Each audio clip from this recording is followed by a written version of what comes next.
C'est arrivé il y a 6 ans. À ce moment-là, j'avais autour de 12 ans et mon frère 26 ans. Mon frère servait dans l'armée depuis quelques années et avait été déployé au Moyen-Orient pour sa 2e mission, si je me souviens bien. Chose importante également, il était béret vert et avait récemment complété le parcours de sélection des forces spéciales de l'armée, environ 3 ou 4 mois avant cette histoire. Mon frère était à ce moment-là sergent et ingénieur dans les forces spéciales. En gros, un gars à qui on ne va pas chercher des noises. Étant donné que nous avions tous les deux grandi dans l'amour de la nature, il avait pensé que ce serait sympa de m'emmener en randonnée, dans le nord de l'Alabama, avant qu'il ne parte en mission pour 9 mois. La rando se passait tranquillement jusqu'à la 3e nuit. Alors que nous campions, autour de 20 heures, notre camp était installé, nous avions mangé, et on était posé près du feu à parler de trucs typiques de garçons, comme les armes, les filles, etc. Pour vous donner une idée, notre camp était à environ 50 mètres d'un grand ruisseau, et à 50 mètres d'une descente menant à un grand chemin. Notre camp, le ruisseau et le chemin formaient une sorte de triangle. C'était un ciel d'été en Alabama, il ne faisait donc pas très sombre. Lorsque 2 gars d'à peu près la vingtaine sont arrivés, ils nous ont demandé si on avait vu des sangliers, pendant que nous nous baladions. Vu qu'on était dans une zone boisée de l'Alabama, nous leur avons dit qu'effectivement, nous en avions vu, dans des coins plus sauvages de la région, un peu plus loin. Même s'ils étaient plutôt polis, j'ai eu un sérieux sentiment de crainte à leur propos. Avec leurs fringues sales, leurs cheveux gras, leurs barbes en bataille, je dirais que leur apparence convenait parfaitement au film Délivrance. Ils sont restés plusieurs minutes, peut-être plus longtemps qu'ils ne l'auraient dû. Regardant autour d'eux, nous posant des questions pour savoir depuis combien de temps on était dehors, ou combien de temps nous allions rester ici, ce qui semblait les intéresser d'ailleurs un peu plus. Puis de manière abrupte, ils nous ont dit au revoir et sont repartis. Je ne me sentais pas spécialement menacé par eux, et encore moins mon frère, mais j'étais plutôt mal à l'aise suite à cette rencontre. 3 ou 4 heures plus tard, mon frère et moi sommes allés dormir. Niché dans nos tentes, j'ai été réveillé par une cohorte de chiens aboyant. J'ai pourtant toujours eu le sommeil lourd, et il semblait se trouver à environ 100 mètres de là. Mon cœur s'est immédiatement emballé, et j'ai mis un petit coup de pied à mon frère à travers mon sac de couchage pour voir s'il dormait et s'il avait entendu les aboiements. Il m'a répondu. « Je suis réveillé. Il se rapproche depuis environ 1 heure. Reste couché et ne fais aucun bruit. » Pas besoin de vous dire que le gamin de 12 ans que j'étais a failli se pisser dessus. On entendait aussi des bruits de tir plutôt sporadiques, venant de différentes sources, mais ne se rapprochant pas. Quelques minutes plus tard, mon frère a chuchoté. « Ils chassent juste des sangliers.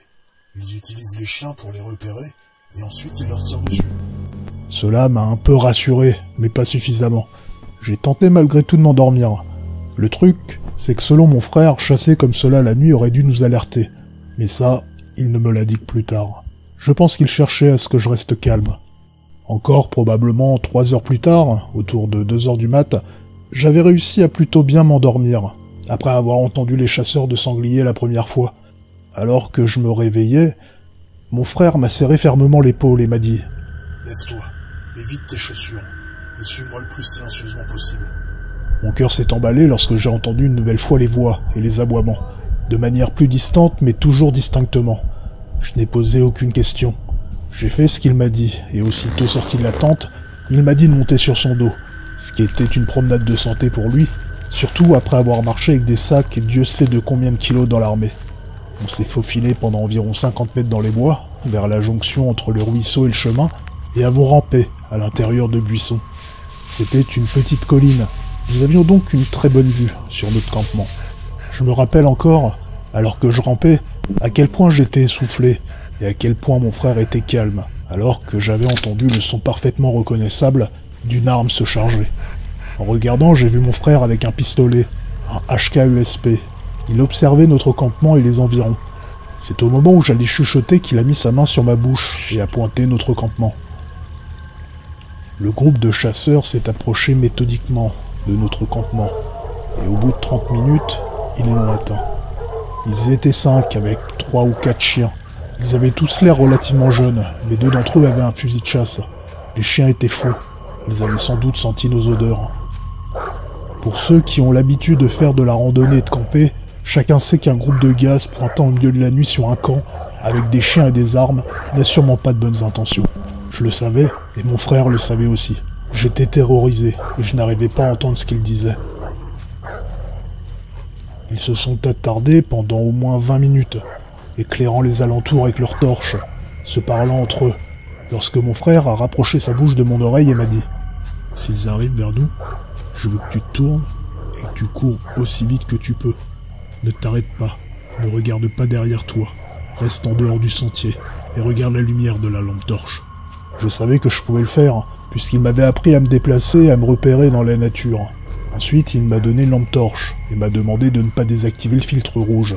Plus tard, il me dira que le filtre rouge préservait la vision de nuit et supprimait la lumière ambiante, ce qui me rendrait difficilement détectable par quelqu'un se trouvant à distance. À ce moment, j'étais tellement effrayé que j'ai presque commencé à pleurer, mais en même temps, j'ai eu un rush d'adrénaline, qui je pense était en lien avec la confiance que mon frère avait sur mes capacités à m'en sortir moi-même. Nous étions étendus là depuis un petit moment, lorsque, venant de nulle part, ils ont commencé à crier. Tirant au hasard dans les bois, mon frère m'a tiré derrière la crête de la colline et s'est jeté au-dessus de moi. Heureusement, cette position en haut de la colline nous protégeait d'éventuels tirs. Ils ont peut-être tiré 5 ou 6 coups, peut-être plus, et ont commencé à rebrousser chemin. C'est lorsqu'ils se sont éloignés de peut-être 100 mètres que j'ai entendu une sirène et vu un gyrophare à travers les bois.